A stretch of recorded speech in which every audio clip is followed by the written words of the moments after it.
भारतीय अर्थव्यवस्था ये काम कैसे करती है? चलिए अगले कुछ मिनटों में इसके सबसे ज़रूरी और बुनियादी सिद्धांतों को समझते हैं। कई बार इकोनॉमिक्स थोड़ी मुश्किल लगती है ना? लेकिन इस विश्लेषण में हम इसे एकदम आसान बना देंगे। एक-एक करके, व्यक्तिगत फैसलों से लेकर देश की बड़ी नीतियों तक हर चीज को समझेंगे। तो ठीक है, शुरुआत करते हैं सबसे बुनियादी सवाल से कि आखिर ये अर्थशास्त्र यानी इकोनॉमिक्स है क्या चीज? देखिए, अर्थशास्त्र को समझने के दो मुख्य नजरिए हैं। पहला है माइक्रो इकोनॉमिक्स या व्यष्टि अर्थशास्त्र। ये एकदम जूम इन करके छोटी छोटी चीजों को देखता है, जैसे कि एक व्यक्ति या एक बिजनेस कैसे फैसले लेता है। एडम स्मिथ को इसका जनक माना जाता है।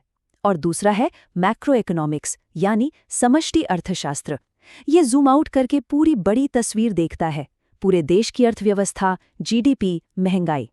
और इसे लोकप्रिय बनाने का श्रेय जाता है जे.एम. कीन्स को। कोई भी अर्थव्यवस्था हो, वो 3 सेक्टर्स पर टिकी होती है। सबसे पहले आता है प्राइमरी सेक्टर यानी कृषि और खनन जैसी चीजें।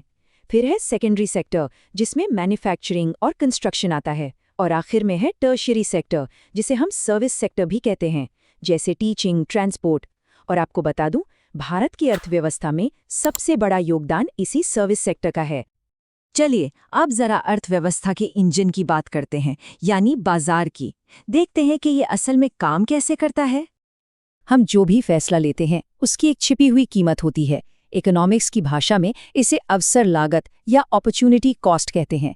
इसका सीधा सा मतलब है किसी एक चीज को चुनने के लिए हमें जो दूसरा सबसे अच्छा विकल्प छोड़ना पड़ा उसकी कीमत, मतलब उस रास्ते की कीमत जो हमने नहीं चुना।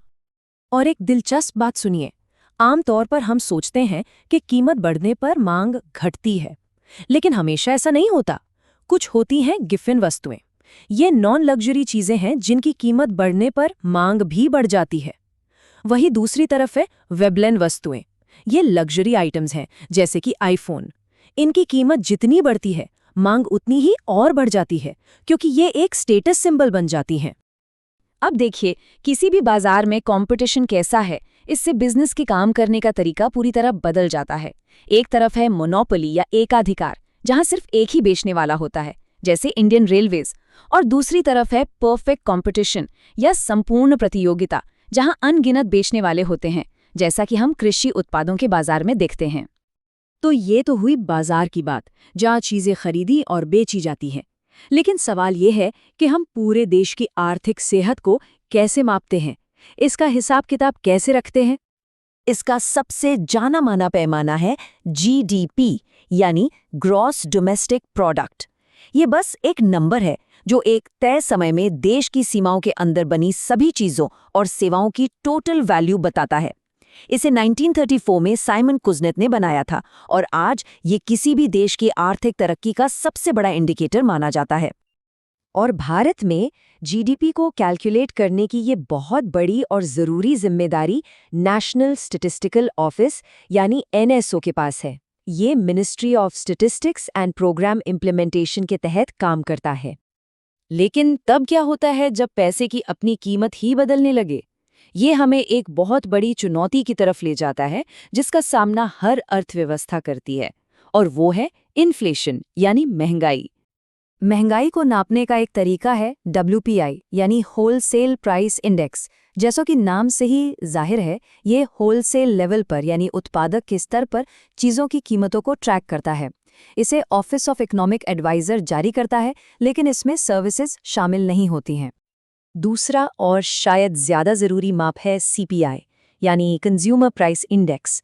ये हम और आप जैसे कंज्यूमर्स के नज़रिए से कीमतों को देखता है। इसमें खाने पीने की चीज़ों को ज़्यादा वजन दिया जाता है, और यही वो इंडेक्स है जिस पर RBI अपनी नीतियां बनाने के लिए सबसे ज़्यादा नज़र रखता है। तो ठीक है, अगर महंगाई एक प्रॉब्लम है, तो इसे काबू में रखने के लिए देश में मनी सप्लाई यानी पैसे के बहाव को कौन मैनेज करता है? ये जिम्मेदारी है भारत के सेंट्रल बैंक की, यानी रिजर्व बैंक ऑफ इंडिया या RBI की। RBI को आप सभी बैंकों का बैंक कह सकते हैं। इसकी स्थापना 1 अप्रैल 1935 को हिल्टन यंग कमीशन की सिफारिशों के आधार पर हुई थी। बाजार में पैसे के बहाव को कंट्रोल करने के लिए RBI के पास कई हथियार हैं, लेकिन 2 सबसे मुख्य हैं, कैश रिजर्व रेशियो यानी CRR और स्टैट्यूटरी लिक्विडिटी रेशियो यानी SLR। तो ये CRR क्या है? बैंकों के पास जितना भी पैसा जमा होता है उसका एक तय हिस्सा उन्हें RBI के पास कैश में रखना पड़ता है। और खास बात यह है कि इस पैसे पर बैंकों को कोई ब्याज नहीं मिलता। तो असल में ये पैसा सिस्टम से बाहर हो जाता है, जिससे बाजार में नकदी कम हो जाती है। और फिर है SLR। इसके तहत बैंकों को अपनी जमा राशि का एक हिस्सा अपने पास ही रखना होता है, पर कैश, सोना या सरकारी बॉन्ड्स जैसी सुरक्षित और लिक्विड चीजों में। ये भी बैंकों की लोन देने की क्षमता को सीमित करता है, हालांकि इस पर वो ब्याज कमा सकते हैं।